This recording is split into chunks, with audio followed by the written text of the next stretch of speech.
नमस्कार दोस्तों, स्वागत है आप सभी का डीआर गुरुकुल में। और आज के इस वीडियो लेक्चर में हम लोग कवर करेंगे एसएससी एमटीएस 4 सितंबर 2023 में पूछे गए सभी जीके जीएस के प्रश्नों को। तो चलिए स्टार्ट करते हैं। तो पहला आपका प्रश्न यहाँ से, the Padmashri awardee Guru K Kalyanasundaram Pillai was awarded the Padmashri 2023 for his contribution to the field of dash. तो पद्मश्री पुरस्कार से सम्मानित गुरु कल्याण सुंदरम पिल्लई को 2023 में उनके डैश के क्षेत्र में योगदान के लिए पद्मश्री से सम्मानित किया गया था। तो गुरु के कल्याण सुंदरम पिल्लई आपके संबंधित है भरतनाट्यम नृत्य से। तो ऑप्शन सी आपका करेक्ट आंसर होगा।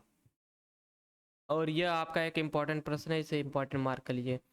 अगला जो प्रश्न है कि who appoints the state election commissioner. तो स्टेट इलेक्शन राज्य चुनाव आयुक्त की नियुक्ति कौन करता है? तो राज्य चुनाव आयुक्त की नियुक्ति करते हैं गवर्नर।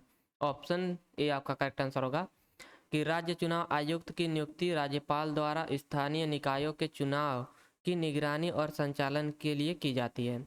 अगला प्रश्न है कि in which river has the national highway 2 NW2 और national waterways 2 NW2 been developed in India. Bharat में राष्ट्रीय जलमार्ग 2 किस नदी में विकसित किया गया है? तो इसे आपका विकसित किया गया है ब्रह्मपुत्रा नदी में। ऑप्शन ए आपका करेक्ट आंसर होगा ब्रह्मपुत्रा। ब्रह्मपुत्रा आपका करेक्ट आंसर हो जाएगा। अगला जो प्रश्न है यहाँ से, अरे इसमें आपका जो हाँ, इसका एक्सप्लेनेशन आप देख सकते हैं कि राष्ट्रीय जलमार्ग 2 ब्रह्मपुत्रा नदी के साथ चलता है, जो पूर्वोत्तर क्षेत्र में व्यापार और परिवहन की सुविधा प्रदान करता है। अगला प्रश्न है कि in India micro finance institution primarily target which segment of population. Bharat में सूक्ष्म वित्त संस्थान मुख्य रूप से किस जनसंख्या वर्ग को लक्षित करते हैं? तो इनका लक्षित वर्ग होता है आपका low income individual and small business. Option C आपका करेक्ट आंसर होगा। अगला प्रश्न क्या है कि what is the name of scheme launched by Himachal Pradesh government for dairy farmer. दूध किसानों के लिए हिमाचल प्रदेश सरकार द्वारा शुरू की गई योजना का नाम क्या है? तो इस योजना का नाम था आपका दूध एंड धन। ऑप्शन सी आपका करेक्ट आंसर, दूध एंड धन योजना। हिमाचल प्रदेश ने हिमाचल प्रदेश ने दूध किसानों को वित्तीय सहायता और विकास प्रदान करने के लिए दूध और धन योजना शुरू की। अगला प्रश्न है कि which of the following state will host the 37th national game. तो निम्नलिखित में से कौन सा राज्य 37वें राष्ट्रीय खेल की मेजबानी करेगा? तो यह राज्य आपका गोवा। ऑप्शन सी आपका करेक्ट आंसर होगा कि Goa is set to host the 37th national games bringing together athletes from across the country. अगला प्रश्न है कि Kalidas Samman is a prestigious award presented annually by government of dash. तो कालिदास सम्मान एक प्रतिष्ठित कला पुरस्कार है जो डैश सरकार द्वारा प्रतिवर्ष प्रदान किया जाता है। तो इसका सही उत्तर होगा आपका मध्य प्रदेश सरकार द्वारा यह प्रदान किया जाता है। ऑप्शन ए आपका करेक्ट आंसर है। कालिदास सम्मान एक वार्षिक पुरस्कार है जो मध्य प्रदेश सरकार द्वारा शास्त्रीय कलाओं में योगदान के लिए कलाकारों को दिया जाता है। अगला प्रश्न है कि how many country will participate in ICC 2023 ODI cricket world cup. तो आईसीसी 2023 एक दिवसीय क्रिकेट विश्व कप में कितने देश भाग लेंगे? तो इन देशों की संख्या आपका कुल 10। ऑप्शन बी आपका करेक्ट आंसर है। अगला प्रश्न क्या है कि which of the following is not a characteristic of money. निम्नलिखित में से कौन सी धन की विशेषता नहीं है? तो धन की विशेषता नहीं है इनमें से आपका यह है पर्सिबिलिटी। ऑप्शन बी आपका करेक्ट आंसर होगा पोर्टेबलबिलिटी। पोर्टेबल होता है आपका जो मनी होता है, पोर्टेबल होता है, डिविजिबल भी होता है, ड्यूरेबल भी होता है, लेकिन पर्सिएबल नहीं होता है। पर्सिएबल नहीं होता है। Money is durable, portable and divisible but it is not पर्सिबल, means it does not spoil और डेटोरिएट ओवर टाइम। यह समय के साथ खराब या नष्ट नहीं होता है। ऑप्शन इसका करेक्ट आंसर होगा ऑप्शन बी। अगला प्रश्न क्या है कि dash has two tradition, one is sankirtan which is devotional aspect and the other is rasa. Ras रास है, अदर इज रास। डैश की दो परंपराएं हैं, एक संकीर्तन और दूसरी रास। तो यह आपका किस नृत्य के बारे में बात हो रहा है? तो यह नृत्य है मणिपुरी नृत्य। ऑप्शन सी आपका करेक्ट आंसर होगा मणिपुरी। अगला Manipuri dance is to Manipuri नृत्य की दो प्रमुख परंपराएं हैं। संकीर्तन भक्ति पर केंद्रित है, जबकि रास जो है कृष्ण के दिव्य प्रेम को चित्रित करता है। अगला प्रश्न है कि which of the following lakes is a salt water lake. निम्नलिखित में से कौन सी झील खारे पानी की झील है?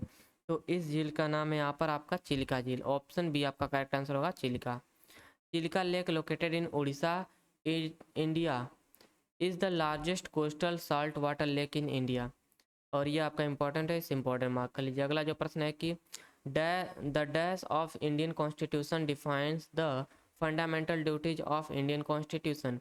भारतीय संविधान का डैश भारतीय नागरिकों के मौलिक कर्तव्यों को परिभाषित करता है। तो भारतीय संविधान का अनुच्छेद 51A जो है आपका, यह मौलिक कर्तव्यों को परिभाषित करता है। ऑप्शन ए आपका करेक्ट आंसर होगा। अगला प्रश्न है कि what type of vegetation is represented by Sundarban, the world largest delta located in the bay of Bengal. Sundarban जो दुनिया का सबसे बड़ा डेल्टा है और बंगाल की खाड़ी में स्थित है, किस प्रकार की वनस्पति को दर्शाता है? तो यह आपका दर्शाता है मैनग्रोव फॉरेस्ट को। ऑप्शन सी आपका करेक्ट आंसर होगा, मैनग्रोव फॉरेस्ट या फिर मैनग्रोव वनस्पति आप इसे कह सकते हैं। अरे सुंदरवन विश्व की सबसे बड़ी मैनग्रोव जंगल का घर है, जो पारिस्थितिकी तंत्र में महत्वपूर्ण भूमिका निभाता है। अगला प्रश्न यहाँ से कि the Mumbai high region in the Arabian sea is known for mining dash. तो अरब सागर में स्थित मुंबई हाई क्षेत्र के लिए डैश के खनन के लिए प्रसिद्ध है। तो यह आपका प्रसिद्ध है मिनरल ऑयल के खनन के लिए। ऑप्शन डी आपका करेक्ट आंसर होगा, मिनरल ऑयल। तो मुंबई हाई क्षेत्र एक प्रमुख अपघटकीय तेल क्षेत्र है, जो भारत के खनिज तेल के लिए आपका खनिज तेल के उत्पादन के लिए प्रसिद्ध है। अगला प्रश्न है कि in which of the following year was child marriage restraint act passed. निम्नलिखित में से किस वर्ष बाल विवाह निरोधक अधिनियम पारित किया गया था? तो इसे पारित किया गया था आपका 1929 में। ऑप्शन डी आपका करेक्ट आंसर होगा, 1929। भारत में बाल विवाह को रोकने के लिए 1929 में बाल विवाह निरोधक अधिनियम पारित किया गया था। अगला प्रश्न है कि according to census of India 2011 identify the correct pair of state and union territories which recorded the highest literacy rate. तो भारत के 2011 की जनगणना के अनुसार उस राज्य और केंद्र शासित प्रदेश का सही जोड़ी का चयन करें जिसने सबसे अधिक साक्षरता दर दर्ज की। तो यह आपका सही जोड़ी इसमें से कौन है? केरला और लद्दाख। ऑप्शन बी आपका करेक्ट आंसर है। केरला एंड लद्दाख नहीं, लक्षद्वीप है। Kerala and Lakshadweep recorded the highest literacy rate in the census of India 2011 with Kerala leading at 94%। अगला प्रश्न है आपका यहाँ से कि the salt tree assume great significance in a number of tribal communities scattered across the eastern India for intense dash festival is celebrated in honour of the tree in Jharkhand. साल का पेड़ पूर्वी भारत में फैली कई जनजातीय समुदायों के लिए महत्वपूर्ण है। उदाहरण के लिए झारखंड में इस पेड़ के सम्मान में डैश त्यौहार मनाया जाता है। तो इस त्यौहार के सम्मान में आपका सरहुल त्यौहार मनाया जाता है। ऑप्शन सी आपका करेक्ट आंसर होगा। साल ट्री के सम्मान में आपका सरहुल त्यौहार मनाया जाता है। सरहुल झारखंड का एक जनजातीय त्यौहार है जो साल के पेड़ के सम्मान में मनाया जाता है और कई जनजातियों के लोग नए साल की शुरुआत का प्रतीक है। कई जनजातियों के लिए यह एक नए साल की शुरुआत का प्रतीक है। अगला प्रश्न है कि गेटो सोरा won the arena junior boys international badminton championship he belong to which state.